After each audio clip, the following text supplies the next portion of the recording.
Subscribe ಆಗಿ bell ಬಟನ್ನನ್ನು ತಪ್ಪದೆ press ಮಾಡಿ.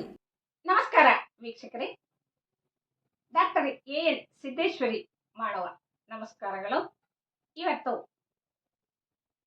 ಅಕ್ಕಮಹಾದೇವಿಯ ಜಯಂತಿ, ಧವನದ ಹುಣ್ಣಿಮೆ. ತಮ್ಮೆಲ್ಲರಿಗೂ ಸಹ ಅಕ್ಕಮಹಾದೇವಿ ಜಯಂತಿಯ ಶುಭಾಶಯಗಳನ್ನ ನಾನು ಮತ್ತೊಮ್ಮೆ ಹೇಳ್ತಾ ಇದ್ದೇನೆ. ಈ ಶಿವಶರಣರು ಅಂದ್ರೆ 12ನೆಯ ಶತಮಾನದಲ್ಲಿ ಆಗಿರುವುದಂತಹ ಎಲ್ಲ ಶರಣರ ಒಂದು ವಿಚಾರಧಾರೆಗಳು ಸಹ ಒಂದೊಂದು ರೀತಿಯಲ್ಲಿ ಇರುವಂತಹದ್ದನ್ನ ನೋಡ್ತೇವೆ.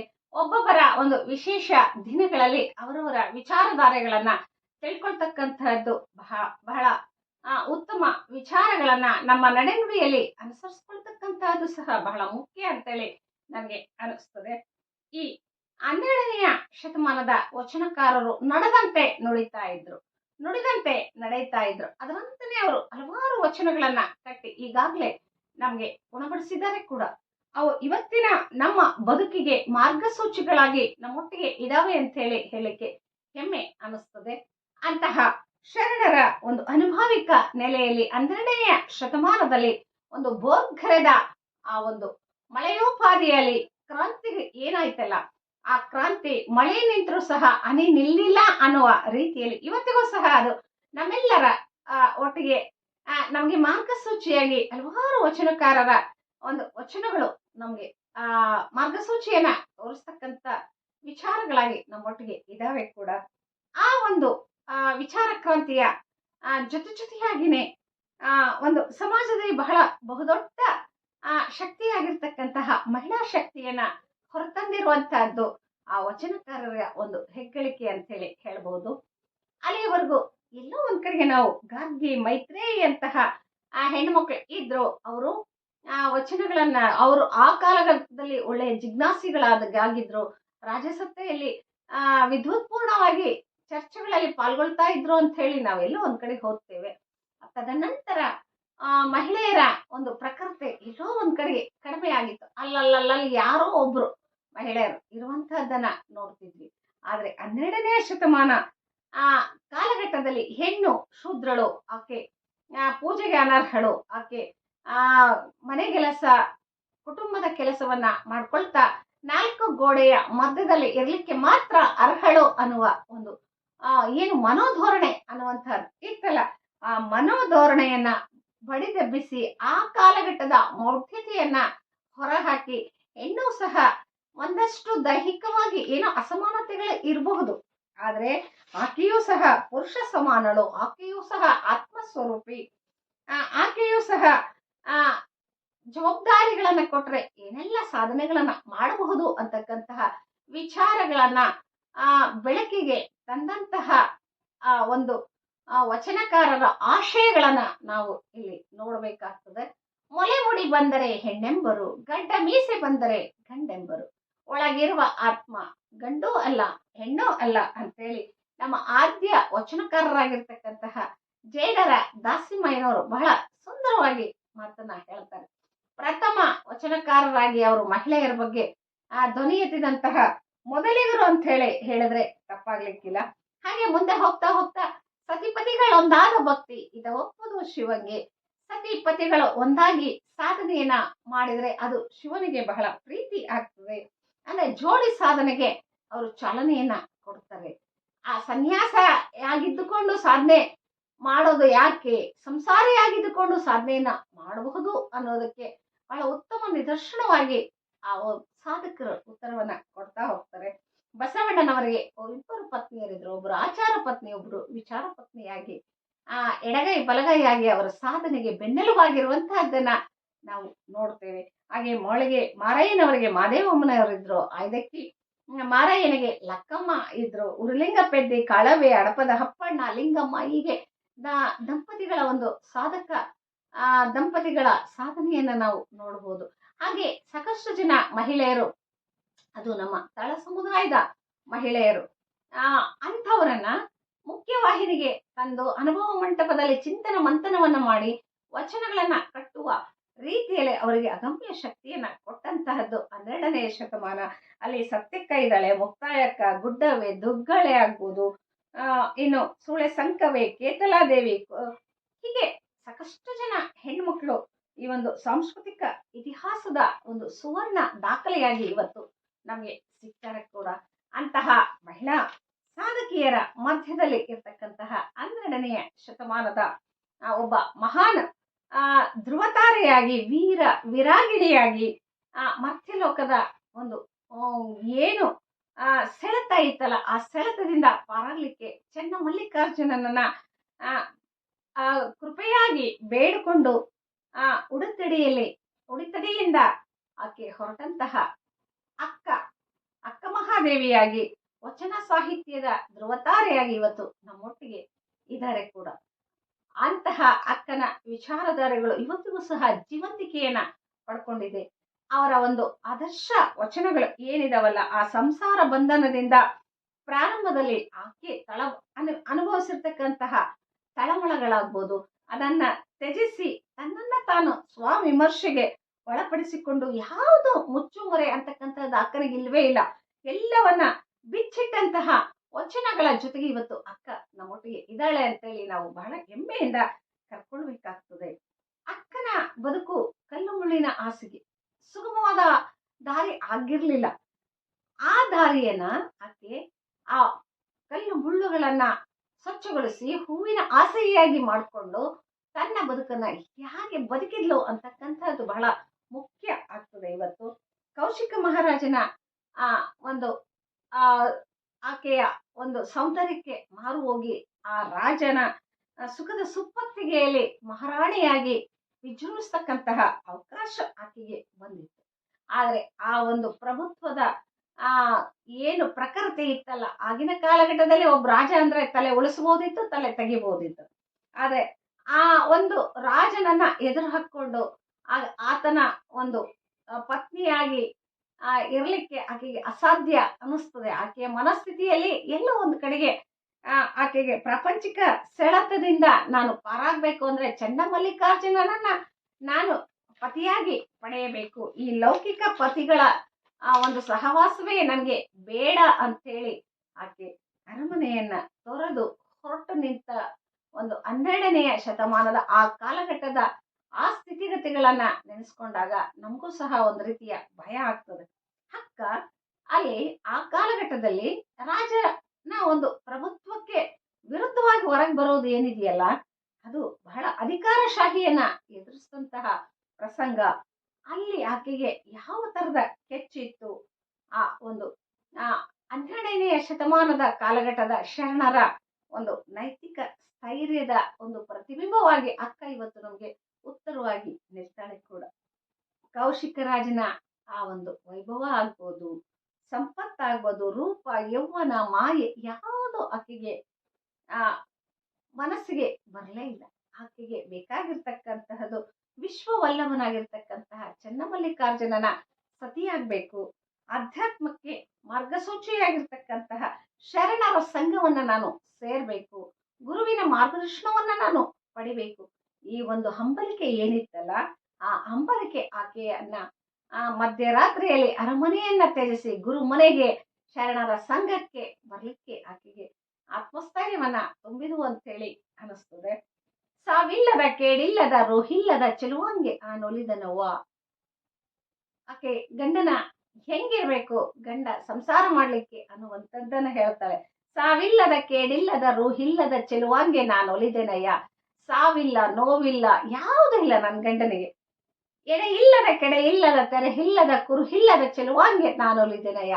ಆತನಿಗೆ ಯಾವುದೇ ಕುರುಹಿಲ್ಲ, ಯಾವುದೇ ಅರಮನೆ ಇಲ್ಲ, ಬೆಳ್ಳಿ ಇಲ್ಲ, ಬಂಗಾರ ಇಲ್ಲ, ಸಾಮ್ರಾಜ್ಯ ಇಲ್ಲ, ಕುರುಹೇ ಇಲ್ಲ. ಆತಂದ ಎಲ್ಲಿದ್ದಾನೆ ಅನ್ನೋದು ಗೊತ್ತೇ ಇಲ್ಲ. ಆ ತರ ಸರ್ವಾಂತರ್ಯಾಮಿಯಾಗಿರ್ತಕ್ಕಂತಹ ಜಗದೊಡೆಯನನ್ನ ನಾನು ಮೆಚ್ಕೊಂಡಿದ್ದೇನೆ. ಭವವಿಲ್ಲದ ಭಯವಿಲ್ಲದ ನಿರ್ಭಯ ಚೆಲುವಂಗೆ ನಾನು ಒಲಿದೆನವ್ವ. ಯಾವುದೇ ತರದ ಭಯ ಇಲ್ಲ, ನಿರ್ಭಯ ಚೆಲುವ. ಆತನ ಹತ್ರ ಹೋಗ್ಲಿಕ್ಕೆ ನನ್ಗೆ ಯಾವ ಭಯನೂ ಇಲ್ಲ. ಕುಲ ಸೀಮೆ ಇಲ್ಲದ ನಿಸ್ಸೀಮ ಚೆಲುವಂಗೆ ನಾನು ಒಲಿದ್ದೇನೆ. ಆತನಿಗೆ ಯಾವುದೇ ರೀತಿಯ ಕುಲ ಸೀಮೆಗಳು ಇಲ್ಲ. ಅಂತಹ ನಿಸ್ಸೀಮ ಚೆಲುವ ಯಾರು ಆತನ ಚೆಲುವಿಕೆಯನ್ನ ಪ್ರಶ್ನೆ ಮಾಡ್ಲಿಕ್ಕೆ ಸಾಧ್ಯವೇ ಇಲ್ಲ. ಆ ತರದ ಚೆಲುವಿಕೆ ಆತನಲ್ಲಿ ಇತ್ತು ಅಂತೇಳಿ ಬಹಳ ಹೆಮ್ಮೆಯಿಂದ ಅಕ್ಕ ಹೇಳ್ಕೊಳ್ತಾ ಇದ್ದಾರೆ. ಇದು ಕಾರಣ ಚೆನ್ನ ಮಲ್ಲಿಕಾರ್ಜುನ ಚೆಲುವ ಗಂಡ ಈ ಸಾವ ಕೆಡುವ ಗಂಡರನ್ನ ಒಲವಿಯೊಳಗಿಕ್ಕು ಅಂತ ಹೇಳ್ತಾರೆ. ಅಂತಹ ಚೆಲುವ ನನ್ನ ಗಂಡ ಇದ್ದಾನೆ, ಈ ಸಾವ ಕೆಡುವ ಗಂಡರ ನೊಯ್ದು ಒಲೆಯೊಳಗಿಕ್ಕು. ಈ ಈ ಸಾವಾಗ್ತಕ್ಕಂತಹ ಗಂಡರ ಸಹವಾಸವೇ ನನಗೆ ಬೇಡ. ಆತ್ಮಚೇತನವಾಗಿರ್ತಕ್ಕಂತಹ ಚನ್ನಮಲ್ಲಿಕಾರ್ಜುನ ನನಗೆ ಸಾಕು. ಸಾವ ಕೆಡುವ ಗಂಡರ ನೊಯ್ದು ಒಲೆಯೊಳಗಿಕ್ಕು.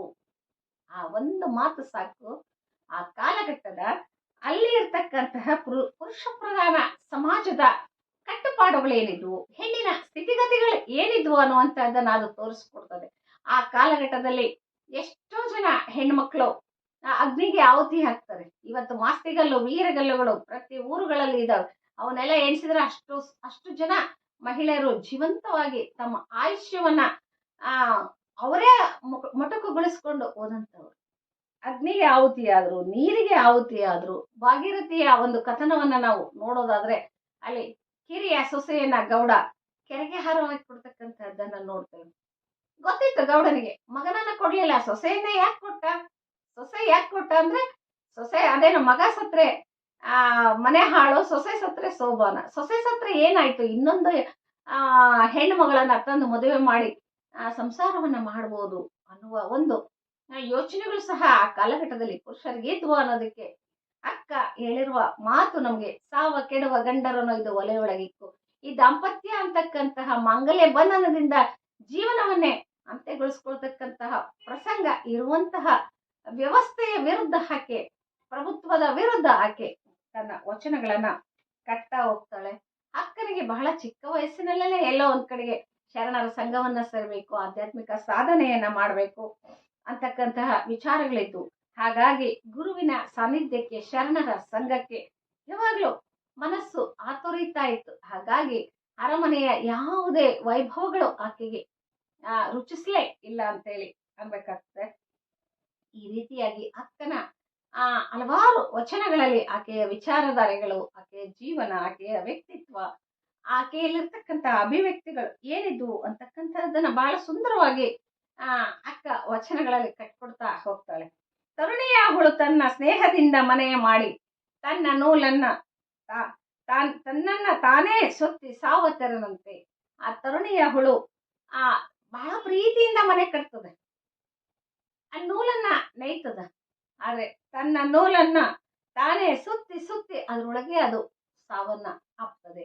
ಹಾಗೆ ಬದುಕು ಅಂತಕ್ಕಂಥದ್ದು ನಮ್ಮ ಹೆಣ್ಣು ಮಕ್ಕಳಿಗೆ, ಕುಟುಂಬ ಅಂತಕ್ಕಂಥದ್ದು ಅದ್ರೊಳಗೆ ಜೀಕಿ ಜೀಕಿ ಜೀಕಿ ಕಷ್ಟ, ನೋವು, ಯಾತನೆಗಳನ್ನ ಅನುಭವಿಸಿ ಅಲ್ಲೇ ಲೀನ ಆಗ್ತಕ್ಕಂತಹ ಆ ಮಹಿಳಾ ಒಂದು ವ್ಯವಸ್ಥೆ, ಸಾಮಾಜಿಕ ವ್ಯವಸ್ಥೆಯನ್ನ ನೋಡಿ ಅಕ್ಕನಿಗೆ ಬಹುಶಃ ಈ ತರದ ಮಾತುಗಳು ಬಂದಿರ್ಲಿಕ್ಕೆ ಸಾಧ್ಯ ಅಂತ ಹೇಳಿ ಅನಿಸ್ತದೆ. ಮನೆ ಬಂದುದ ಬಯಸಿ ಬೇವುತ್ತಿರುವೆನಯ್ಯ, ನನಗದ ಬೇಕು, ನನಗದು ಇದು ಬೇಕು, ಆತ್ಮತೃಪ್ತಿನೇ ನಮ್ಗೆ ಇಲ್ಲ. ಅಂತಹ ವ್ಯವಸ್ಥೆಯಲ್ಲಿ ಅಕ್ಕ ಹೇಳ್ತಾಳೆ, ಅಯ್ಯ ಎನ್ನ ಮನದ ದುರಾಸೆಯ ಮಾಡಿಸು.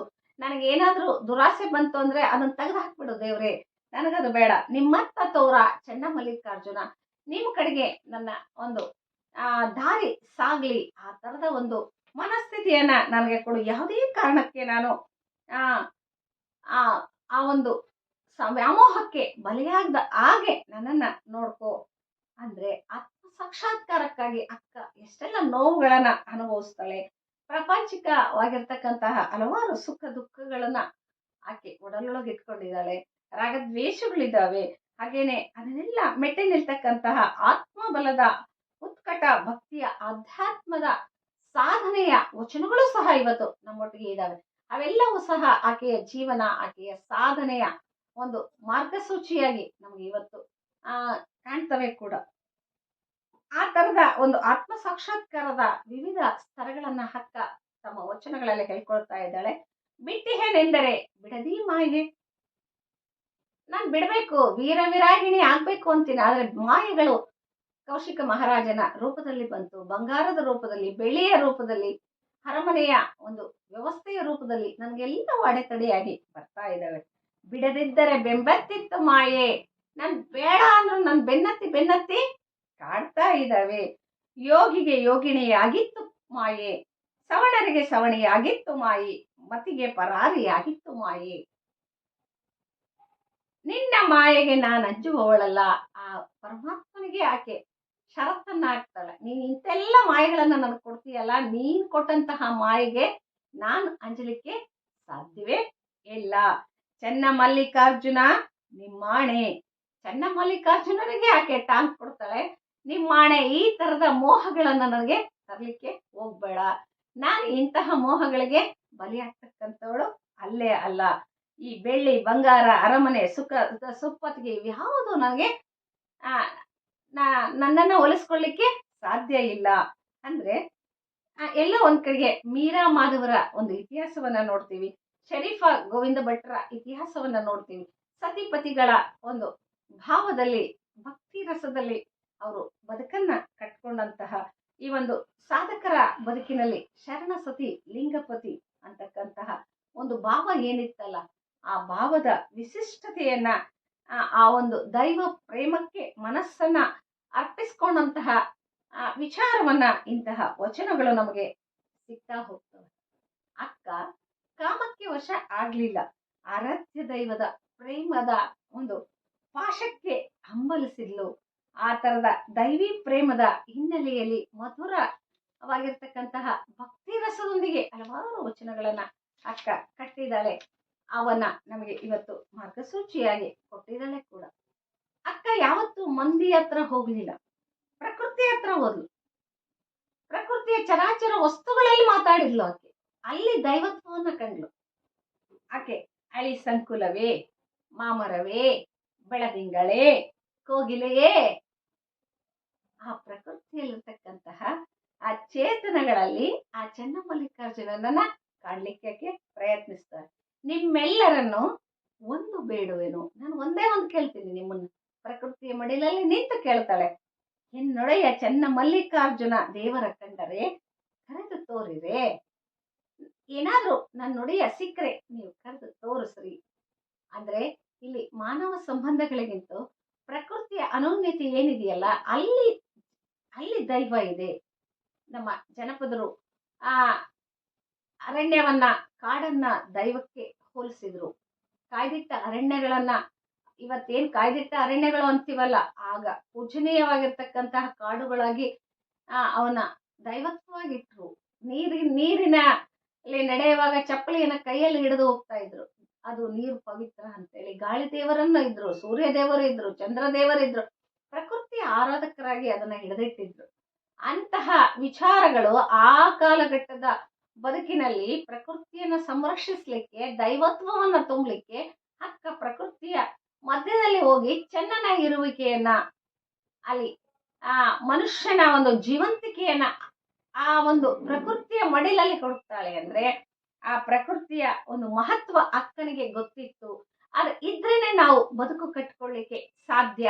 ಅಲ್ಲಿ ಪರಮಾತ್ಮ ಇದ್ದಾನೆ, ಪರಮಾತ್ಮ ಗುಡಿ ಒಳಗಿಲ್ಲ, ಗುಂಡಾರದೊಳಗಿಲ್ಲ. ಅಲ್ಲಿ ಹೋಗಿ ಅವನನ್ನ ಪೂಜಿಸೋದ್ರಿಂದ ಪರಮಾತ್ಮ ಎದ್ದು ಬರ್ಲಿಕ್ಕೆ ಸಾಧ್ಯ ಇಲ್ಲ. ಆದ್ರೆ ಪ್ರಕೃತಿಯನ್ನ ಆರಾಧಿಸಿದಾಗ ಒಂದು ದಿವಸ ಅದು ನಮ್ಮನ್ನ ಕಾಯ್ತದೆ, ನಮ್ಮ ಬೆನ್ನಿಗೆ ಬರ್ತದೆ. ಇವತ್ತು ಏನು ನಾವು ಅವಸಾನದ ಸ್ಥಿತಿಯಲ್ಲಿ ಇದ್ದೀವಿ, ಪ್ರಕೃತಿಯ ಒಂದು ಸರ್ವನಾಶದಿಂದ ಆಕ್ಸಿಜನ್ ಬೆನ್ನಿಗೆ ಹಾಕೊಂಡು ಓಡಾಡುವ ಪ್ರಸಂಗಕ್ಕೆ ಬಂದಿದ್ದೀವಿ. ಕುಡಿಯೋ ನೀರು ಸ್ವಚ್ಛ ಇಲ್ಲ, ಗಾಳಿ ಇಲ್ಲ, ಎಲ್ಲ ಮಲಿನಗೊಳ್ತಾ ಇದೆ. ಇಂತಹ ಪ್ರಸಂಗದಲ್ಲಿ ಅಕ್ಕ ಪ್ರಕೃತಿಯ ಜೊತೆಗೆ ಯಾಕೆ ಹೋದ್ಲು, ಚೆನ್ನನನ್ನ ಯಾಕೆ ಅಲ್ಲಿ ಹುಡುಕಿದ್ಲು ಅನ್ನೋದಕ್ಕೆ ಬಹುಶಃ ಇವತ್ತಿನ ಕಾಲಘಟ್ಟದಲ್ಲಿ ನಿಂತು ನೋಡಿದಾಗ ಅಕ್ಕ ಎಲ್ಲೋ ಒಂದ್ ಕಡೆಗೆ ಇದರಲ್ಲಿ ದೈವತ್ವ ಇದೆ, ಇದನ್ನ ನೀವು ಉಳಿಸ್ಕೊಳ್ರಿ, ಮುಂದೊಂದ್ ದಿವಸ ಇದು ನಿಮಗೆ ಸಹಾಯಕ್ಕೆ ಬರ್ತದೆ ಅಂತಕ್ಕಂತಹ ಏನೋ ಒಂದು ಸೂಕ್ಷ್ಮಾತಿ ಸೂಕ್ಷ್ಮ ವಿಚಾರಗಳನ್ನ ಅಕ್ಕ ಅರುಹಿದ್ಲು ಅಂತೇಳಿ ನನಗೆ ಅನಿಸ್ತದೆ.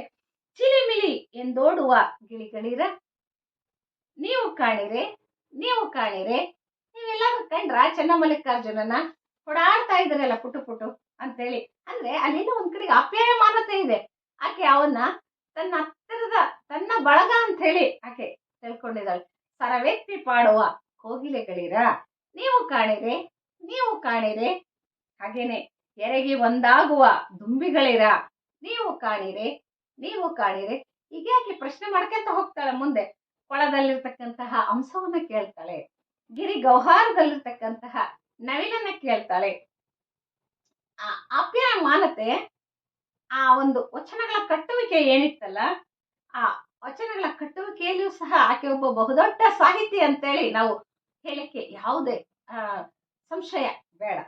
ನೀವು ಕಾಣಿರಿ, ನೀವು ಕಾಣಿರಿ, ನೀವು ಕಾಣಿರೆ. ಇಲ್ಲಿ ಒಂಥರ ಪುನರುಕ್ತಿ, ಅಲ್ಲಿರ್ತಕ್ಕಂತಹ ಏಕತಾನತೆ, ಆ ಮನದ ಕೌತುಕತೆಯ ಅಭಿವ್ಯಕ್ತಿಗಳು ಏನಿದಾವಲ್ಲ ಅವೆಲ್ಲವೂ ಸಹ ಎಲ್ಲ ಒಂದ್ ಕಡೆಗೆ ಆ ಆ ಒಂದು ಪದ್ಯಕ್ಕೆ ಲಯವನ್ನು ಕೊಡ್ತಕ್ಕಂತಹದ್ದು, ಆ ಒಂದು ಪದ್ಯದ ಮಾಧುರ್ಯವನ್ನ ಹೆಚ್ಚಿಸ್ತಕ್ಕಂತಹದ್ದು, ನಿಸರ್ಗದಲ್ಲಿರ್ತಕ್ಕಂತಹ ವಸ್ತುಗಳನ್ನು ತಗೊಂಡು ಉಪಮೇಯವಾಗಿ, ರೂಪಕವಾಗಿ, ದೃಷ್ಟಾಂತಗಳಾಗಿ ಆ ಒಂದು ವಚನಗಳನ್ನ ಕಟ್ಟದ ಒಂದು ರೀತಿಯನ್ನ ನೋಡಿದಾಗ ಅಕ್ಕ ಒಬ್ಬ ದೊಡ್ಡ ಸಾಹಿತಿ ಅಂತೇಳಿ ನಾವು ಹೆಮ್ಮೆಯಿಂದ ಇವತ್ತು ಕರ್ಕೊಳ್ಬಹುದಾಗಿದೆ. ಆಕೆ ಯಾವತ್ತು ಗುಡಿ ಗುಂಡಾರಗಳನ್ನ ಸುತ್ತಲಿಲ್ಲ ಅನ್ನೋದಕ್ಕೆ ಇಂತಹ ವಚನಗಳು ಬಹಳ ಸ್ಪಷ್ಟವಾದ ನಿದರ್ಶನವನ್ನ ನಮ್ಗೆ ಕೊಡ್ತಾ ಹೋಗ್ತವೆ. ಇಳೆ ನಿಂಬೆ ಮಾವು ಮಹದಲಕ್ಕೆ ಹುಳಿ ನೀರ ನೆರೆದವರು ಯಾರಯ್ಯ? ಪ್ರಪಂಚದಲ್ಲಿರ್ತಕ್ಕಂತಹ ಸಸ್ಯ ಸಂಪತ್ತು, ಹಣ್ಣು ಹಂಪಲುಗಳಿಗೆ ಅವುಗಳದೇ ಆಗಿರ್ತಕ್ಕಂಥ ಸ್ವಾದ ಇದೆ, ರುಚಿ ಇದೆ, ಸೌಂದರ್ಯ ಇದೆ. ನಿಂಬೆಹಣ್ಣು ಯಾವ ತರದ ರುಚಿ ಇರ್ತದೆ, ಮಾವು ಹೇಗಿರ್ತದೆ, ಇವಕ್ಕೆಲ್ಲ ಹುಳಿ ನೀರನ್ನ ಯಾರು ಎರೆದ್ರು, ಹುಳಿಯ ರೂಪವನ್ನ ಯಾಕೆ ಕೊಟ್ರು? ಹಾಗೆ ಅದೇ ರೀತಿ ಮುಂದೆ ಹೇಳ್ತಾಳೆ, ಕಬ್ಬು ಬಾಳೆ ಹಲಸು ನಾರಿವಾಳಕ್ಕೆ ಸಿಹಿ ನೀರ ನೆರೆದವರು ಯಾರಯ್ಯ? ಅವು ಸಿಹಿ ಯಾಕಾದವು? ತನ್ನದೇ ಆಗಿರ್ತಕ್ಕಂತಹ ವಿಶಿಷ್ಟತೆಯನ್ನ ಆ ವಸ್ತುಗಳು ಯಾಕೆ ಪಡ್ಕೊಂಡು ಅಂತಕ್ಕಂತಹ ಸೂಕ್ಷ್ಮವನ್ನ ಅಕ್ಕ ಹೇಳ್ತಾ ಹೋಗ್ತಾಳೆ. ಆ ಒಂದು ವೈವಿಧ್ಯತೆಗಳು, ವೈಶಿಷ್ಟ್ಯತೆಗಳು ಪ್ರಕೃತಿಯ ಒಡಲಲ್ಲಿ ಇದಾವೆ ಅಂದ್ರೆ ಅಲ್ಲಿ ಪರಮಾತ್ಮ ಇದ್ದಾನೆ, ಅಲ್ಲಿ ಚನ್ನಮಲ್ಲಿಕಾರ್ಜುನ ಇದ್ದಾನೆ. ಅವನನ್ನ ಹುಡುಕ್ತಕ್ಕಂತಹ ಪ್ರಯತ್ನವನ್ನ ನಾನು ಮಾಡ್ಬೇಕು ಅಂತಕ್ಕಂತಹ ವಿಚಾರವನ್ನ ಅಕ್ಕ ತಗೊಳ್ತಾಳೆ. ಅಂದ್ರೆ ಎಲ್ಲೋ ಒಂದ್ ಕಡೆಗೆ ಆಕೆಯ ಕಲ್ಪನಾ ಶಕ್ತಿಯಲ್ಲಿ, ಆಕೆಯ ಒಂದು ಯೋಚನಾ ಶಕ್ತಿಯಲ್ಲಿ ಆ ಪರಮಾತ್ಮನ ಇರುವಿಕೆಯ ಒಂದು ಆಧ್ಯಾತ್ಮಿಕ ಸಾಧನೆಯ ಮಾರ್ಗದಲ್ಲಿ ಪ್ರಕೃತಿಯ ಮಡಿಲನ್ನ ಎಲ್ಲ ಒಂದ್ ಕಡೆಗೆ ದೈವತ್ವಕ್ಕೆ ಏರಿಸಿ ಅದರ ಇರುವಿಕೆಯನ್ನ ತೋರಿಸಿ ಹೊರ ಜಗತ್ತಿಗೆ ಕೊಟ್ಟಂತವಳು ಅಂತ ಹೇಳಿದ್ರೆ ಅಕ್ಕ ಆಗ್ತಾಳೆ. ಇಂತಹ ಅಕ್ಕ ಮಧ್ಯರಾತ್ರಿಯಲ್ಲಿ ದಿಗಂಬರಳಾಗಿ ಹೊರಟ್ಲು. ದಿಗಂಬರಳಾಗಿ ಹೊರಟ್ಲು ಅಂದ್ರೆ ಅದು ಬೇರೆ ರೀತಿಯಲ್ಲಿ ನಾವು ಅರ್ಥೈಸ್ಕೊಳ್ಳೋದು ಬೇಕಾಗಿಲ್ಲ. ಈಗ ದಿಗಂಬರತ್ವ ಅಂದ್ರೆ ಯಾವುದೂ ಬೇಕಾಗಿಲ್ಲ, ಆಕೆ ಯಾವ ಆಮಿಷಗಳು ಬೇಕಾಗಿಲ್ದೆ ಹೊರಟಂತಹದ್ದನ್ನ ನಾವು ದಿಗಂಬರತ್ವ ಅಂತೇಳಿ ತುಂಬಾ ಸರಳವಾಗಿ ಅರ್ಥೈಸ್ಕೊಂಡ್ಬಿಟ್ರೆ ಅಷ್ಟೇ ಸಾಕು ಅಂತೇಳಿ ಅನಿಸ್ತದೆ. ಹಾಗೆ ಬರ್ತಕ್ಕಂತಹ ಸಂದರ್ಭದಲ್ಲಿ ಕುಹಕದ ಮಾತುಗಳು ಸಹಜವಾಗಿ ಬರ್ತಕ್ಕಂಥದ್ದು. ಆಗ ಆಕೆ ಆ ಕುಹಕಿಗಳಿಗೆ ಉತ್ತರವನ್ನ ಕೊಡ್ತಾಳೆ. ಹಸಿವಾದೊಡೆ ಭಿಕ್ಷಾನ್ನಗಳುಂಟು. ಅಲ್ಲವಾ ತಾಯಿ, ನೀನ್ ಇಷ್ಟಕ್ಕೆ ಹಿಂಗ್ ಹೊಂಟಿಯಲ್ಲ, ನಿನಗೆ ಯಾರು ಊಟ ಹಾಕ್ತಾರೆ, ಯಾರು ನೀರ್ ಕೊಡ್ತಾರೆ, ಯಾರು ವಸತಿ ಕೊಡ್ತಾರೆ ಅನ್ನುವ ಪ್ರಶ್ನೆಯನ್ನ ಬಹುಶಃ ದಾರಿ ಹೋಕರು ಕೇಳಿರ್ಲಿಕ್ಕೆ ಸಾಧ್ಯ ಅಂತೇಳಿ ಅನಿಸ್ತದೆ. ಹಸಿವಾದೊಡೆ ಭಿಕ್ಷಾನ್ನಗಳುಂಟು, ತೃಷೆಯಾದೊಡೆ ಕೆರೆ ಹಳ್ಳ ಬಾವಿಗಳುಂಟು, ಶಯನಕ್ಕೆ ಹಾಳು ದೇಗುಲ ಉಂಟು, ಚೆನ್ನ ಮಲ್ಲಿಕಾರ್ಜುನ ಆತ್ಮ ಸಂಘಾತಕ್ಕುಂಟ. ಇನ್ನೇನ್ ಕೇಳೋದೈತಿ? ಹಸಿವು, ತೃಷೆ, ಉದರ ವ್ಯಾಮೋಹ, ಲೌಕಿಕ ಬಂಧನ ಇವೆಲ್ಲವೂ ಸಹ ಸರಮಾಲೆಯಾಗಿ ಆಕೆಯನ್ನ ಕಾಡಿದ್ವು, ಅಡ್ಡಗಟ್ಟಿದ್ವು. ಅವೆಲ್ಲ ಆ ಸಾಧನೆಯ ಒಂದು ಪ್ರಖರತೆಗೆ ಅವು ಅಡ್ಡಿಗೋಲಾದವು. ಆದ್ರೆ ಅಕ್ಕ ಅವೆಲ್ಲವನ್ನ ಮುಳ್ಳಿನ ಹಾಸಿಗೆಯ ಒಂದು ಮುಳ್ಳಿನ ದಾರಿಯ ರೂಪದಲ್ಲಿ ಕಲ್ಲು ಮುಳ್ಳುಗಳನ್ನ ಸ್ವಚ್ಛಗೊಳಿಸಿ ಅದನ್ನ ಹೂವಿನ ಹಾಸಿಗೆಯಾಗಿ ಮಾಡಿಕೊಂಡು ಮುಂದೆ ನಡೀತಾ ಹೋಗ್ತಾಳೆ. ಆಕೆಯ ದಿಟ್ಟತೆಗೆ ನಾವು ಇವತ್ತಿಗೂ ಸಹ ಒಂದು ಆತ್ಮಸ್ಥೈರ್ಯಕ್ಕೆ ಪ್ರತೀಕವಾಗಿ ಅವಳನ್ನ ಇವತ್ತು ಕಾಣ್ಬೇಕಾಗ್ತದೆ. ಹಾಗೇನೆ ಸ್ತ್ರೀ ಅಂದ್ರೆ ಏನು? ಆ ಸ್ತ್ರೀಯನ್ನ ಕವಿತ್ವದೊಳಗೆ ಆಕೆ ಯಾಕೆ ಕಟ್ಕೊಟ್ಲು? ಸ್ತ್ರೀ ಒಂದು 12ನೇ ಶತಮಾನದಲ್ಲಿ ಪ್ರೀತಿ ಪ್ರೇಮಗಳನ್ನ ನನಗೆ ಇವನ್ ಬೇಕು, ಇಂಥವನ್ನೇ ನಾನು ಮದುವೆ ಆಗ್ತೀನಿ ಅಂತಕ್ಕಂಥ ಆಯ್ಕೆ ಸ್ವಾತಂತ್ರ್ಯಗಳೇ ಇರ್ಲಿಲ್ಲ. ಆ ಹಿರಿಯರು ಏನ್ ಹೇಳ್ತಾರ ಅಂತವ್ರನ್ನೇ ತೊಟ್ಟಿನ ಕೂಸಿನಲ್ಲಿನೇ ಅದಕ್ಕೆ ನಾವು ಈ ರೀತಿಯ ಸಂಬಂಧಗಳು, ವೈವಾಹಿಕ ಸಂಬಂಧಗಳನ್ನ ಕಟ್ಟಿ ವಯಸ್ಸಿಗೆ ಬಂದಾಗ ಮದುವೆ ಮಾಡಿರ್ತಕ್ಕಂತಹ ಪ್ರಸಂಗಗಳಿದ್ದು. ಆಕೆಗೆ ಆಯ್ಕೆ ಸ್ವಾತಂತ್ರ್ಯ ಅಂತಕ್ಕಂಥದ್ದು ಇರ್ತಾನೆ ಇರ್ಲಿಲ್ಲ. ಸೋದರ ಮಾವನನ್ನ ಆಕೆಗೆ ಇಷ್ಟ ಇರ್ತದೋ ಬಿಡ್ತದೋ ಮದುವೆ ಆಗ್ತಕ್ಕಂತಹ ಪ್ರಸಂಗಗಳು ಹೆಚ್ಚಾಗಿದ್ದು. ಅಂತಹ ಸಂದರ್ಭದಲ್ಲಿ ಅಕ್ಕ ಚೆನ್ನನ ಕಾಯುವಿಕೆಯನ್ನ ಬಹಳ ಸುಂದರವಾಗಿ ಕಟ್ಕೊಡ್ತಾಳೆ. ಅರಸಿನ ಮನೆ ಮಿಂದು ಹೂದೊಂಡೆಯನ್ನ ತೊಟ್ಟು ದೇವಾಂಗವನ್ನುಟ್ಟು ಪುರುಷನೇ ಬಾರೋ ಪುರುಷ ರತ್ನವೇ ಬಾರೋ. ಇಲ್ಲಿ ಹೇಳ್ತಾಳೆ, ಅರಿಶಿನವನ್ನ ಹುಟ್ಟು ದೇವಾಂಗವನ್ನುಟ್ಟು ಆ ನೀನು ಪುರುಷ ಬಾ ನನ್ನತ್ತ ಬಾ ಅಂದ್ರೆ ಎಲ್ಲ ಒಂದ್ ಕಡೆಗೆ ವಧುವಾಗಿ ವರನ ನಿರೀಕ್ಷೆಯನ್ನ ಮಾಡ್ತಕ್ಕಂತಹ ಒಂದು ಪತಿಯನ್ನ ಕಾಣ್ತಕ್ಕಂತಹ ತವಕ ಅಕ್ಕನಲ್ಲಿ ಕಾಣ್ತದೆ. ಮುಂದೆ ಎಷ್ಟಕ್ಕಾದ್ರೂ ಚೆನ್ನಮಲ್ಲಿಕಾರ್ಜುನ ಬಂದಿಲ್ಲ ಅಂದಾಗ ಕಳವಳದ ಮನವು ತಲೆ ಕೆಳಗಾದುದು ನೋಡವ್ವ, ಸುಳಿದು ಬೀಸುವ ಗಾಳಿ ಉರಿಯಾಯಿತ್ತವ್ವ, ಬೆಳದಿಂಗಳು ಬಿಸಿಲಾಯಿತ್ತವ್ವ. ಅಂದ್ರೆ ಆ ಕಾಣದಾದಾಗ ಆ ಪ್ರೇಯಸಿ ತನ್ನ ಒಂದು ಸಂಗಾತಿಯನ್ನ ಕಾಣದೆ ಅನುಭವಿಸಿರ್ತಕ್ಕಂತಹ ಯಾತನೆಯನ್ನ ಬಹಳ ಸ್ಪಷ್ಟವಾಗಿ ಅಕ್ಕ ಕಟ್ಕೊಟ್ಟಿದ್ದಾಳೆ. ಇನ್ನು ಆ ಚೆನ್ನಮಲ್ಲಿಕಾರ್ಜುನ ದರ್ಶನ ಸಿಕ್ಕಾಗ ಆಕೆ ಹೇಳ್ತಾಳೆ, ಆತನನ್ನ ಸೇರಿದಾಗ ಒಂದಾದಾಗ ಒಂದ್ ಮಾತನ್ನ ಹೇಳ್ತಾಳೆ, ಅಚ್ಚುಮೆಚ್ಚುಗವಾಗಿ ಒಪ್ಪಿದ ಪರಿಯ ನೋಡ, ಅಪ್ಪಿದರೆ ಅಸ್ಥಿಗಳು ನುಗ್ಗು ನುರಿಯಾಗಬೇಕು, ಬೆಚ್ಚಗೆ ಬೆಸುಗೆ ಅರಿಯದಂತಿರಬೇಕು. ಆ ದಂಪತಿಗಳ ಅನೋನ್ಯತೆಯಲ್ಲಿ ಈ ರೀತಿಯ ಬಾಂಧವ್ಯಗಳು ಇದ್ದಾಗ ಮಾತ್ರ ಆ ಸಂಬಂಧ ಚೆನ್ನಾಗಿರ್ತದೆ, ಆ ಒಂದು ಕುಟುಂಬ ಸರಿ ಹೋಗ್ತದೆ. ದಂಪತಿಗಳ ಪ್ರೀತಿಯಲ್ಲಿ ಆ ತರದ ಭಾವಗಳು ಇರಬೇಕು. ಹಾಗಿದ್ದಾಗ ಮಾತ್ರ ಅದು ಅನೋನ್ಯ ದಾಂಪತ್ಯ ಅಂತೇಳಿ ಕರೆಸಿಕೊಳ್ತದೆ. ಅಂದ್ರೆ ಇಂತಹ ವಚನಗಳನ್ನ 12ನೇ ಶತಮಾನದಲ್ಲಿ ಬಹಳ ವೈಯಕ್ತಿಕವಾಗಿ ವೈಯಕ್ತಿಕ ನೆಲೆಯಲ್ಲಿ ನಿಂತು ಕಟ್ಟಿರ್ತಕ್ಕಂತಹ ವಚನಗಳು. ಈ ತರದ ಒಂದು ಹೆಣ್ಣು ತನ್ನ ಆಸೆಗಳನ್ನ, ತನ್ನ ಆಕಾಂಕ್ಷೆಗಳನ್ನ ಆ ಸಾಮಾಜಿಕ ಚೌಕಟ್ಟಿನ ನಿಯಮಗಳಲ್ಲಿ ಅಭಿವ್ಯಕ್ತಿಸ್ಲಿಕ್ಕೆ ಅವಕಾಶವೇ ಇರದಂತಹ ಕಾಲಘಟ್ಟ. ಅಂತಹ ಕಾಲಘಟ್ಟದಲ್ಲಿ ಆ ಒಂದು ಸಾಮಾಜಿಕ ಚೌಕಟ್ಟನ್ನ ಮೀರಿ ಅಕ್ಕ ವೈಯಕ್ತಿಕ ವಾತಾವರಣದಲ್ಲಿ ಸಂಪೂರ್ಣವಾಗಿ ಅದನ್ನೆಲ್ಲ ಬದಿಗಿಟ್ಟು ನಿಂತು ಮಾತಾಡ್ತಾಳೆ ಅಂದ್ರೆ ಆಕೆಯ ಆತ್ಮಸ್ಥೈರ್ಯ, ಆಕೆಯ ಕೆಚ್ಚನ್ನ ನಾವು ಮೆಚ್ಚಲೇಬೇಕಾಗ್ತದೆ. ಮಾನವ ಸಂಬಂಧಗಳು ಹೆಚ್ಚು ಚೈತನ್ಯಗೊಳ್ಳಬೇಕು, ಪರಸ್ಪರ ಅನೋನ್ಯತೆ ಹೆಚ್ಚಾಗಬೇಕು, ಭಾವನೆಗಳು ಹೆಚ್ಚಾಗಬೇಕು, ಸಂಬಂಧಗಳಲ್ಲಿ ಆತ್ಮೀಯತೆ ಇರಬೇಕು. ಆಗಿದ್ದಾಗ ಮಾತ್ರ ಒಂದು ಕುಟುಂಬ ಸಮೃದ್ಧಿ ಆಗ್ಲಿಕ್ಕೆ ಸಾಧ್ಯ. ಇಲ್ದೇನೆ ಬರೀ ಪುರುಷರಷ್ಟೇ ನಿರ್ಣಯಿಸಿ ಹೆಣ್ಣಿನ ಮದುವೆಯನ್ನ ಮಾಡಿದ್ರೆ ಎಷ್ಟು ಸರಿ ಆಗ್ತದೆ ಅಂತಕ್ಕಂತಹದ್ದು ಬಹಳ ಮೌಲಿಕವಾಗಿ ಈ ತರದ ವಚನಗಳ ಮೂಲಕ ಅಕ್ಕ ಆಗಿನ ಕಾಲದ ಮಹಿಳೆಯರಿಗೆ ಎಲ್ಲ ಒಂದ್ ಕಡೆಗೆ ಒಂದಷ್ಟು ಸ್ವಾತಂತ್ರ್ಯ, ಆತ್ಮಸ್ಥೈರ್ಯವನ್ನ ಬೆಳೆಸ್ಕೊಳ್ಳಿಕ್ಕೆ, ಆಕೆಯ ಸ್ವಾತಂತ್ರ್ಯವನ್ನ ಪಡ್ಕೊಳ್ಳಿಕ್ಕೆ ಒಂದು ಮಾರ್ಗಸೂಚಿಯಾಗಿ ಅಕ್ಕ ಈ ವಚನಗಳನ್ನ ಕಟ್ಟಿದ್ಲು ಅಂತ ಹೇಳಿ ಅನಿಸ್ತದೆ. ಹಾಗೆ ಮುಂದೆ ಹೋಗ್ತಾ ಹೋಗ್ತಾ ಅಕ್ಕ ಬಹಳ ಸಮಾಜವನ್ನ ತಿದ್ದುವ ರೀತಿಯಲ್ಲಿಯೂ ಸಹ ಸಾಕಷ್ಟು ವಚನಗಳನ್ನ ಕಟ್ಟಿದ್ದಾಳೆ. ಚಂದನವ ಕರೆದು ಕೊರೆದು ತೇದೊಡೆ ನೊಂದೇನೆಂದು ಕಂಪ ಬಿಟ್ಟಿದ್ದೆ, ತಂದು ಸುವರ್ಣವ ಕಡಿದೊರೆದೊಡೆ ಬೆಂದು ಕಳಂಕ ಹಿಡಿದಿತ್ತೆ.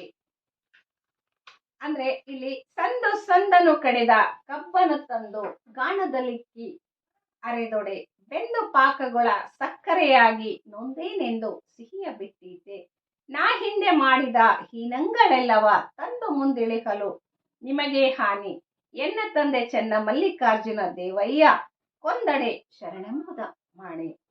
ಇಲ್ಲಿ ಶ್ರೀಗಂಧವನ್ನ ತಂದು ಕಡಿದು ಕೊರೆದು ಅದನ್ನ ಏನೆಲ್ಲ ಮಾಡಿದ್ರು ಸಹ ಅದರ ಸುವಾಸನೆಯನ್ನ ಯಾವತ್ತಿಗೂ ಬಿಟ್ಕೊಡ್ಲಿಲ್ಲ. ಹಾಗೆ ಚಿನ್ನವನ್ನ ಕರಗಿಸಿ ಬಡಿದಷ್ಟು ಸಹ ಅದು ತನ್ನ ಹೊಳಪನ್ನ ಹೆಚ್ಚಿಸ್ತದೆಯೇ ಹೊರತೆ ಕಡಿಮೆ ಮಾಡಲ್ಲ. ಕಬ್ಬನ್ನ ಹಿಂಡಿ ಹಿಪ್ಪೆ ಮಾಡಿದ್ರು ಸಹ ಅದು ಸವಿಯಾದ ರುಚಿಯನ್ನ ಕೊಡ್ತದೆ. ಎಷ್ಟೇ ಕಷ್ಟ ಕೋಟಲೆಗಳು ಬಂದ್ರೂ ಸಹ ನಾನು ಯಾರಿಗೂ ಅಂಜುವವಳಲ್ಲ, ಎದುರುವವಳಲ್ಲ. ಆ ತರದ ಒಂದು ಆತ್ಮಸ್ಥೈರ್ಯ ಆಕೆಯಲ್ಲಿ ಇತ್ತು. ಹಾಗಾಗಿ ಆ ವಚನಗಳನ್ನ ನೋಡಿದ್ರೆ ಗೊತ್ತಾಗ್ತದೆ ನಮ್ಗೆ ಅಕ್ಕನ ಒಂದು ಕೆಚ್ಚು ಹೇಗಿತ್ತು ಅನ್ನುವಂಥದ್ದನ್ನ. ವೇದಶಾಸ್ತ್ರ ಆಗಮ ಪುರಾಣಗಳೆಲ್ಲವೂ ಕೊಟ್ಟಣವ ಕುಟ್ಟಿ ನುಚ್ಚು ತೌಡು ಕಾಣಿರೋ. ಬರೀ ತೌಡು ಕುಟ್ಟಬೇಡ್ರಿ, ತೌಡು ಕುಟ್ಟಿದ್ರೆ ಏನು ಸ್ವಾದ ಸಿಗ್ಲಿಕ್ಕೆ ಸಾಧ್ಯ ಇಲ್ಲ. ನೀವು ಕುಟ್ಟೋದಾದ್ರೆ ಅಕ್ಕಿ ಕುಟ್ರಿ, ಚಂದ ಭತ್ತ ಕುಟ್ರಿ, ಚಂದಾಗ ಅಕ್ಕಿ ಬರ್ತದೆ. ಈ ತರದ ಅಂಧಶ್ರದ್ಧೆಗಳನ್ನ, ಸಮಾಜದಲ್ಲಿರ್ತಕ್ಕಂತಹ ಅಂಕುಡೊಂಕುಗಳನ್ನ ತೊಡಿತಾ ಹೋಗ್ತಾಳೆ. ಹಾಗೆ ಕೊನೆಗೆ ಆಕೆ ಒಂದು ವಚನ ನನಗೆ ತುಂಬಾ ಇಷ್ಟವಾಗಿರ್ತಕ್ಕಂತಹ ವಚನ ಅಂತ ಹೇಳಿದ್ರೆ, ಕೊನೆಗೆ ಅನುಭವ ಮಂಟಪದಲ್ಲಿ ಎಲ್ಲ ಶರಣರು ಬಂದು ಆಕೆ ಕದಲಿಗೆ ಲೀನ ಆಗಕ್ಕೆ ಹೋಗ್ತಾಳೆ. ಆ ಕದಲಿಗೆ ಹೊರಟಂತಹ ಸಂದರ್ಭದಲ್ಲಿ ಎಲ್ಲಾ ಶರಣರು ಸಹ ಬರ್ತಾರೆ. ಯಾಕಂದ್ರೆ ಅನುಭವ ಮಂಟಪವನ್ನ ಸೇರುವಾಗ ಅಲ್ಲಮ್ಮ ಪ್ರಭುಗಳು ಆಕೆಗೆ ಬಹಳ ಪ್ರಶ್ನೆಗಳನ್ನ ಕೇಳಿರ್ತಾಳ. ಆ ಎಲ್ಲ ಪ್ರಶ್ನೆಗೂ ಆಕೆ ದಿಟ್ಟೆಯಾಗಿ ಉತ್ತರವನ್ನ ಕೊಟ್ಟು ಅನುಭವ ಮಂಟಪವನ್ನ ಸೇರ್ಕೊಂಡಿರ್ತಾಳೆ. ಅದು ಅಷ್ಟು ಸುಲಭ ಸಾಧ್ಯ ಇದ್ದಿಲ್ಲ. ಆದ್ರೆ ಆ ಎಲ್ಲ ಅಲ್ಲಮ್ಮ ಪ್ರಭುಗಳ ಪ್ರಶ್ನೆಗಳಿಗೂ ಸಹ ದಿಟ್ಟೆಯಾಗಿ ಉತ್ತರ ಕೊಟ್ಟಿರ್ತಾಳೆ. ಮನೆ ಮಗಳಾಗಿ ಹೊರ ಹೋಗಿರ್ತಾಳೆ. ಅವರ ಎಲ್ಲ ವಿಚಾರಧಾರೆಗಳು ಅವ್ರ ಜೊತೆಗೆ ಚಿಂತನ ಮಂಥನವನ್ನ ಮಾಡಿ ಕೊನೆಗೆ ಕದಳಿಗೆ ಹೋಗ್ತಕ್ಕಂತಹ ಸಂದರ್ಭದಲ್ಲಿ ಹೇಳ್ತಾಳೆ, ಹುಟ್ಟಿದೆ ಶ್ರೀ ಗುರುವಿನ ಹಸ್ತದಲ್ಲಿ. ನಾನು ಹುಟ್ಟಿದ್ದು ಇಲ್ಲಿಯವರೆಗೆ ಅನುಭವ ಮಂಟಪವನ್ನ ಹೊಕ್ಕಿರ್ತಕ್ಕಂತಹದ್ದು, ಕೂಡಲ ಸಂಗಮಕ್ಕೆ ಬಂದಿರುವಂತಹದ್ದು ಗುರುವಿನ ಒಂದು ಅಣ್ಣ ಬಸವಣ್ಣನವರ ಮಾರ್ಗದರ್ಶನ. ಬೆಳೆದೆ ಅಸಂಖ್ಯಾತರ ಕರುಣದಲ್ಲಿ, ಎಲ್ಲ ಶರಣರ ಒಂದು ಕರುಣೆ ಪ್ರೀತಿಯಿಂದ ನಾನು ಬೆಳೆದೆ. ಪಾರಮಾರ್ಥವೆಂಬ ಸಕ್ಕರೆ ನಿಕ್ಕಿದಿರಿ ನೋಡ. ಆ ಪಾರಮಾರ್ಥದ ಒಂದು ಸವಿಯನ್ನ ನನಗೆ ನೀವೆಲ್ಲರೂ ಸೇರಿ ಉಣಬಡಿಸಿದ್ರಿ. ಇಂತಿಪ್ಪ ತ್ರಿವಿಧಾಮೃತವ ದಣಿಯಲೆರೆದ್ರಿ. ದಣಿದೇನೆ ಈ ಮನೆ ಮಗಳಿಗೆ ಯಾವ ರೀತಿ ನಾವು ಉಣಬಡಿಸ್ತೀವೋ ಹಾಗೆ ಯಾವತ್ತಿಗೂ ಸಾಕು ಅಂತ ಹೇಳಿ ಇನ್ನು ನಿಲ್ಲಿಸು ಅಂತೇಳಿ ಅನ್ನದಾಗೆ ನನಗೆ ಎಷ್ಟು ಬೇಕೋ ಅಷ್ಟನ್ನು ದಣಿಯದೆ ಎರೆದ್ರಿ ನೀವೆಲ್ಲ ಪಾರಮಾರ್ಥದ ಸುಖವನ್ನ.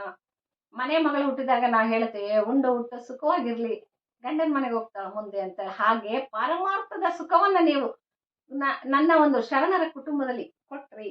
ಎನ್ನ ವಿವಾಹವ ಮಾಡಿದ್ರಿ. ನಾನು ಒಪ್ಪಿದ ಗಂಡನಿಗೆ ನನಗೆ ವಿವಾಹವನ್ನ ಮಾಡಿದ್ರಿ. ಆಗಿನ ಕಾಲಘಟ್ಟದ ವೈವಾಹಿಕ ಬದುಕಲ್ಲಿ ಹೆಣ್ಣು ಸಿಲುಕಿಕೊಂಡಂತಹ ನೋವನ್ನ ಆಕೆ ಅದನ್ನ ಪ್ರತಿಭಟಿಸಿ ನಾನು ಹೊರಗೆ ಬಂದೆ ಅನ್ನುವ ಸಂದೇಶವನ್ನು ಸಹ ಆಕೆ ಕೊಡ್ತಾಳೆ. ಎನ್ನ ವಿವಾಹವ ಮಾಡಿದ್ರಿ. ಅದು ಯಾರಿಗ್ ಮಾಡಿದ್ರಿ? ತಾನು ಮೆಚ್ಚಿರ್ತಕ್ಕಂತಹ ಗಂಡ. ಸಾವಯಪ್ಪ ಗಂಡಂಗೆ ಕೊಟ್ಟಿರಿ, ಸಾವಿಲ್ಲದ ಗಂಡನಿಗೆ ಕೊಟ್ರಿ, ಕೇಡಿಲ್ಲದ ಗಂಡನ್ಗೆ ನನಗೆ ಕೊಟ್ರಿ. ಕೊಟ್ಟ ಮನೆಗೆ ಕಳುಹೆಲೆಂದು ಅಸಂಖ್ಯಾತರೆಲ್ಲ ನೆರೆದು ಬಂದ್ರಿ. ಎಲ್ಲರೂ ಸಹ ಇವತ್ತು ನನ್ನನ್ನ ಗಂಡನ ಮನೆಗೆ ಚನ್ನಮಲ್ಲಿಕಾರ್ಜುನ ಸನ್ನಿಧಾನಕ್ಕೆ ಕಳಿಸ್ಲಿಕ್ಕೆ ಎಲ್ಲರೂ ಸಹ ಬಂದಿದ್ದರೆ. ಬಸವಣ್ಣ ಮೆಚ್ಚಲು ಒಗೆತನವ ಮಾಡುವೆ. ಅಣ್ಣ ಬಸವಣ್ಣ ನನ್ನ ಸಾಕಿ ಸಲುಹಿ ನನ್ನನ್ನ ಆರೈಕೆ ಮಾಡಿ ಅವರ ಪ್ರೀತಿಯನ್ನ ಕೊಟ್ಟಂತಹ ಸಹೋದರ. ಆ ಅಣ್ಣ ಬಸವಣ್ಣ ಮೆಚ್ಚುವಂತೆ ನಾನು ಒಗೆತನವನ್ನ ಮಾಡ್ತೇನೆ ಅಂತ ಹೇಳಿ ಹೇಳ್ತಾರೆ. ಚೆನ್ನ ಮಲ್ಲಿಕಾರ್ಜುನನ ಕೈ ಹಿಡಿದು ನಿಮ್ಮ ಮಂಡೆಗೆ ಊತೆಹನಲ್ಲದೆ ಹುಲ್ಲುತ್ತಾರೇನೋ. ಆ ಚೆನ್ನ ಮಲ್ಲಿಕಾರ್ಜುನನ ನನ್ನ ಆತ್ಮ ಸಂಗಾತಿಯ ಕೈ ಹಿಡಿದು ನಿಮ್ಮೆಲ್ಲರಿಗೂ ಸಹ ಒಳಿತನ್ನೇ ಬಯಸ್ತೀನಿ. ಹೂ ತರುವೇನಲ್ಲದೆ ಹುಲ್ಲುತ್ತಾರೇನೋ. ಯಾವತ್ತು ಕೆಟ್ಟ ಹೆಸರು ನಾನು ತರಲ್ಲ. ನಾವು ಹೇಳ್ತಾ ಇರ್ತೇವೆ ಹೆಣ್ಮಕ್ಳು ಮದುವೆ ಮಾಡ್ಕೊಂಡು ಹೊರಟಾಗ ಮನೆಗೆ ಒಳ್ಳೆ ಕೊಟ್ಟ ಮನೆಗೂ ಹುಟ್ಟಿದ ಮನೆಗೂ ಒಳ್ಳೆ ಹೆಸರನ್ನ ತಗೊಂಬ ಅಂತೇಳಿ ನಾವ್ ಏನ್ ಹೇಳ್ತೀವಲ್ಲ, ಅದನ್ನೇ ಇಲ್ಲಿ ಅಕ್ಕ ಹೇಳ್ತಾ ಇದ್ದಾಳೆ. ನೀವು ಬೆಳೆಸಿದಿರಾ, ಸಾಕಿದಿರಾ, ಆದ್ರೆ ನಿಮ್ಮ ಮಂಡೆಗೆ ಹೂ ತೆಹೆನಲ್ಲದೆ ಹುಲ್ಲು ತಾರೇನು. ಆವಧರಿಸಿ ನಿಮ್ಮ ಮಡಿಗಳೆಲ್ಲರಿಗೂ ಮರಳಿ ವಿಜಯಂಗೈವೆ ಶರಣು ಶರಣಾರ್ಥಿ. ನಾನು ಕದಳಿಗೆ ಹೋಗ್ತೀನಿ, ಅಲ್ಲಿ ನಾನು ಲೀನ ಆಗ್ತೀನಿ. ನನ್ನ ಆತ್ಮ ಏನು ಆತ್ಮದ ಅನುಸಂಧಾನ ಇತ್ತಲ್ಲ, ನಾನು ಏನು ಅಂದ್ಕೊಂಡಿದ್ನಲ್ಲ ಅದೆಲ್ಲವನ್ನ ನಾನು ಸಾಧಿಸಿದ್ದೀನಿ. ನನ್ನ ಆತ್ಮದ ಅಧಿದೈವದ ಒಂದು ಜೊತೆಯಲ್ಲಿ ನಾನು ಲೀನ ಆಗ್ತಾ ಇದ್ದೀನಿ. ನನ್ನ ಬದುಕು ಸಾರ್ಥಕ ಆಯ್ತು. ನಾನು ಬದುಕಿದ್ದು ಹುಟ್ಟಿದ್ದು ಏನ್ ನಾನು ಅಂದುಕೊಂಡಿದ್ನಲ್ಲ ಅದೆಲ್ಲವನ್ನ ನಾನು ಸಾಧಿಸಿದೆ ಅಂತಕ್ಕಂತಹ ಮಾತನ್ನ ಹೇಳ್ತಾ ಕಲ್ಯಾಣದ ಸಂಘವನ್ನ ತೊರೆದು ಶ್ರೀಶೈಲದ ಕಡೆಗೆ ಅಕ್ಕನನ್ನ ಬೀಳ್ಕೊಡ್ತಕ್ಕಂತಹ ಈ ಹೃದಯಂಗಮಯ ಆ ಒಂದು ಸನ್ನಿವೇಶವನ್ನ ಎಷ್ಟು ಚೆನ್ನಾಗಿ ವಚನ ಕಟ್ಟಿಕೊಟ್ಟಿದೆ ಅಂತ ಹೇಳಿದ್ರೆ ಆ ಕಾಲಘಟ್ಟದ ಎಲ್ಲ ವಿಚಾರಗಳು ಸಹ ನಮ್ಮ ಕಣ್ಮುಂದೆ ನಿಲ್ತಾ ಹೋಗ್ತವೆ. ಆ ಒಂದು 12ನೇ ಶತಮಾನ ಆ ಸಂದರ್ಭದಲ್ಲಿ ಎಲ್ಲ ಒಂದ್ ಕಡೆಗೆ ಎಳೆಯ ಹೆಣ್ಣು ಬಹಳ ಚಿಕ್ಕವಳಿದ್ದಾಗ ತಂದೆಯ ಆಶ್ರಯದಲ್ಲಿರ್ಬೇಕು. ಹಾಗೆ ಸ್ವಲ್ಪ ದೊಡ್ಡವಳಾದ್ಮೇಲೆ ಗಂಡನ ಕೈ ಹಿಡಿದು ಅವನ ಅಂಕೆಯಲ್ಲಿರ್ಬೇಕು. ಇನ್ನು ಮುಪ್ಪಿನಲ್ಲಿ ಮಕ್ಕಳ ರಕ್ಷಣೆಯಲ್ಲಿರ್ಬೇಕು ಅಂತಕ್ಕಂತಹ ಹೆಣ್ಣು ಸ್ವಾತಂತ್ರ್ಯಕ್ಕೆ ಅರ್ಹಳಲ್ಲ ಅಂತಕ್ಕಂತಹ ಆ ಮನೋಧರ್ಮದ ಒಂದು ಸೂತ್ರ ಏನಿತ್ತಲ್ಲ ಅದನ್ನ ನಿಯಂತ್ರಿಸಿ ಆ ಒಂದು ಸಾಂಸಾರಿಕ ಚೌಕಟ್ಟನ್ನ ಆಕೆ ಬದಿಗೊತ್ತಿ ಅದರ ಆಚೆಗೂ ಸಹ ಹೆಣ್ಣಿಗೆ ಎಲ್ಲ ಒಂದ್ ಕಡೆಗೆ ಒಂದು ವ್ಯಕ್ತಿತ್ವ ಇದೆ, ಒಂದು ಸ್ವಾತಂತ್ರ್ಯ ಇದೆ.